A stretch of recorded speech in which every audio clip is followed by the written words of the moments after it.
안녕하세요. 보타임의 미국 소식입니다. 4월 14일 헤드라인 뉴스를 전해드리겠습니다. 보타임의 바이든 정부와의 DOJ가 도널드 트럼프 대통령을 오히려 돕고 있는 사건이 하나 있습니다. 그것은 바로 피터 스트로저가 윌리엄 바 법무부 장관, 크리스 레이 FBI 국장 등을 상대로 부당 해고 민사소송을 제기하였습니다. 그는 2016년 크로스파이어 허리케인 조사를 시작하는데 핵심적인 역할을 하였고 마이크 퍼린 예편 중장을 그 당시 인터뷰하기도 하였습니다. 그러나 오늘 DOJ의 발표에 따르면 피터 스트로저가 도널드 트럼프 대통령을 증인으로 신청하였으나 도널드 트럼프 대통령은 이 사건에 스트로조크 씨를 해임하지 않았고 문제가 될 만한 어떤 문서도 없기 때문에 전직 대통령인 도널드 트럼프 대통령을 소환하여 조사할 필요가 없다고 밝히고 있습니다. 웬일로 조 바이든 DOJ가 지금 도널드 트럼프 대통령 편을 들어서 부당 해고에 관한 증인 신청으로 도널드 트럼프 대통령을 신청하였던 피터 스트로조크의 신청서를 기각시킨 것입니다. 웬일인지 모르겠습니다. 16 사태하고 전혀 관련도 없는 도널드 트럼프 대통령을 16 사태 배우라고 지금 하원에서는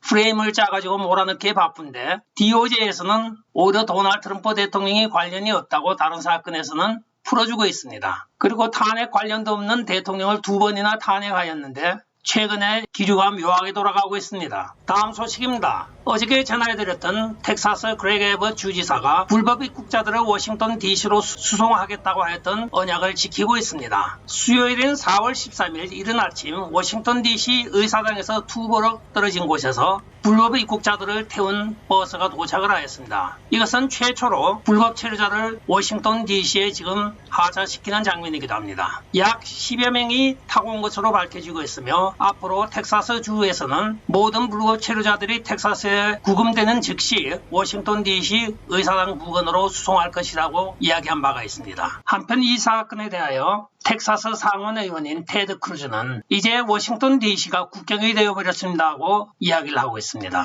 앞으로 텍사스 주에서는 계속적으로 불법 체류자들을 체포하는 대로 워싱턴 DC 의사당 부근에 수송할 계획이라고 합니다. 한편 플로리다 론 디산티 주지사는 한수 더 뜨고 있습니다. 앞으로 플로리다에서 잡히는 모든 불체자들은 조 바이든 동네인 달라웨어와 가장 극자적인 성향이 강한 로스앤젤레스 헐리우드 쪽으로 수송할 것이라고 발표를 하고 있습니다. 다음 소식입니다. 공화당 하원 위주의 자유위원회 모임 의원들이 오늘 케빈 맥카티 하원 원내 총무에게 공식 사안을 발송하였습니다. 그 사안에는 지금 민주당의 낸시 펠로시가 독재를 행하고 있는 이 의회 상태를 더 두고 볼 수가 없으므로 미온적인 태도를 버리고 즉각적으로 낸시 펠로시에게 저항을 해야 한다고 촉구를 하고 나섰습니다. 아울러 그 서신에는 하원을 장악할 경우에는 낸시 펠로시를 탄핵할 준비를 하라고까지 이야기를 하고 있습니다. 자유위원회가 웬만하면 이렇게 강경한 표현을 쓴 적이 없습니다. 아마도 이렇게 강한 표현을 한 것은 최근 몇십 년 만에 처음으로 이런 표현을 쓴 것 같습니다. 그만큼 낸시 펠로시가 다수당의 힘을 믿고 하원을 엉망으로 만들었던 것입니다. 다음 소식입니다. 도널드 트럼프 대통령은 러시아 스캔들에 FBI에 거짓말을 했던 마이클 서스맨 힐러리 클린턴 변호사가 5월 16일 날 1차 기소인부 절차 재판을 받게 되어 있습니다. 따라서 형사 기소가 지금 계속되고 있는 이 마이클 서스펜은 당시 사건을 담당하였던 FBI에 거짓말을 했던 것 때문에 지금 기소를 당하고 있습니다. 그는 트럼프 재단과 러시아의 알파 은행 간에 내부 의뢰가 있었다고 거짓말을 했던 것입니다.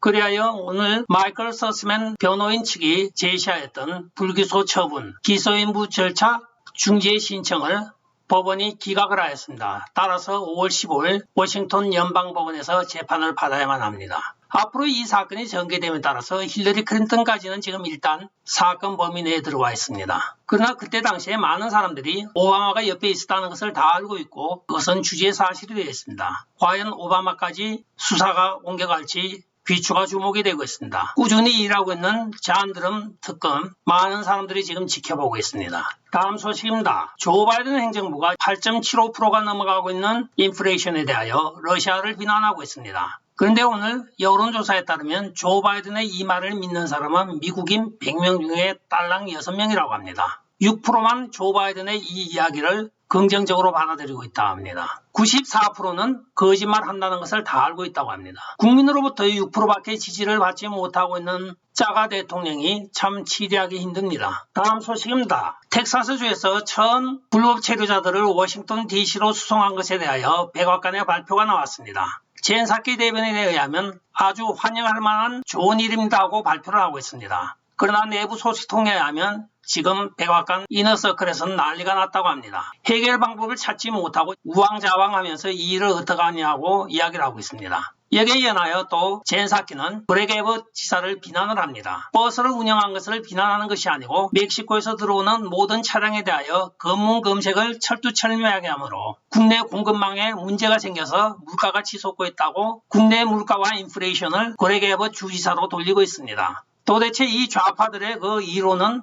끝이 없습니다. 남 탓도 남 탓이지만은 이게 어떻게 그렇게 연결되는지 모르겠습니다. 마약을 검열하고 또한 불법 입국자를 조장하고 있는 것을 단속하기 위하여 국경수비대, 즉 연방정부 공무원들이 하고 있는데 주정부인 텍사스주를 나무로 하고 있는 것입니다. 이제는 백악관 대변인조차도 관할권에 대하여 혼돈이 오는 모양입니다. 다음 소식입니다. 어저께 방송하여드렸던 뉴욕 지하철 총기 난사 사건의 주범인 브라운 제임스가 오늘 체포가 되었습니다. 그는 어저께 즉시 FBI에 의하여 5만 불의 현상금에 수배가 되었던 인물이기도 합니다.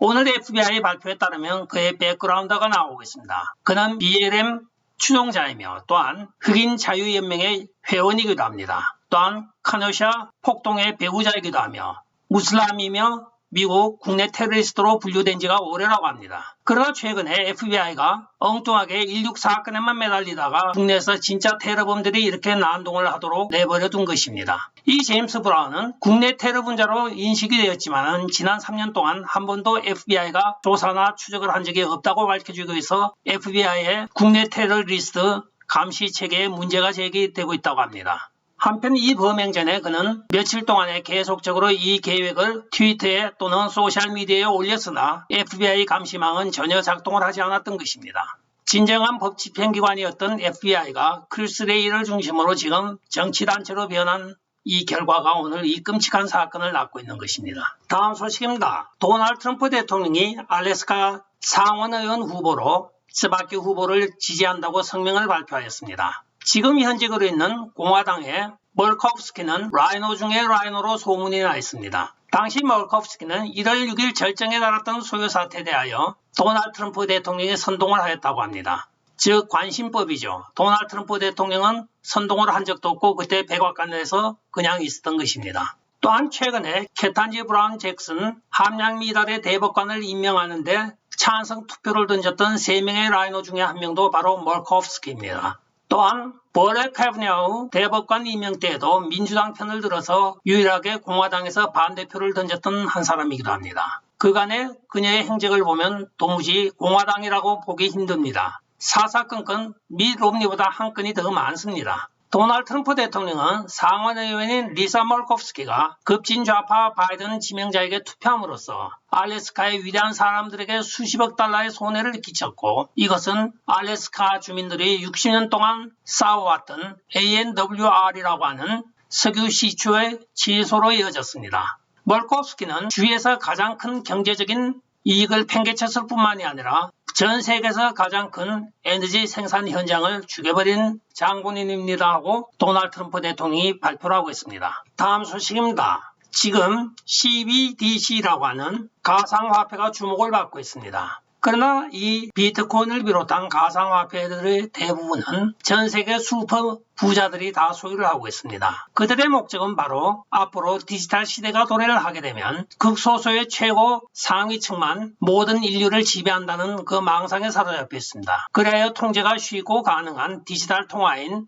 가상화폐들의 주력을 하고 있는 것으로 오늘 밝혀지고 있습니다. 이들은 또한 CBDC라고 하여 Central Bank Digital Currency라고 하는 은행을 자기들 간에 비밀리에 벌써 조직한 걸로 나타나고 있습니다. 많은 인원이 필요 없으며 인터넷을 통하여 전 세계 모든 부를 한두 번의 클릭으로 다 조절을 할 수 있기 때문에 CBDC를 지금 추진하고 있다고 오늘 밝혀지고 있습니다. 즉 뉴월드 오더의 궁극적인 목표는 경제의 단일화하고 통합화입니다. 다음 소식입니다. 여자들만이 있는 여성 전용 교도소에서 2명이 임신한 사건이 발생을 하였습니다. 이 사건의 발생은 최근에 27명의 트랜스젠더 여성을 이 교도소로 이감을 하였습니다. 그 이후에 발생한 사건으로 2명의 여성 수감자가 임신을 한 사건이 오늘 밝혀지고 있습니다. 트랜스젠더라고 하면 분명히 성전환을 하였는데 여성과 여성이 임신 가능한 세대가 도래하였습니다. 이 중에 여성이라고 박박욱해서 그 교도소로 간 생물학적인 남성은 누구일까요? 끝까지 시청해 주셔서 감사합니다. 좋아요, 구독, 알림, 그리고 공유 부탁드리고 댓글 많이 부탁드립니다. 안녕히 계십시오. 바이.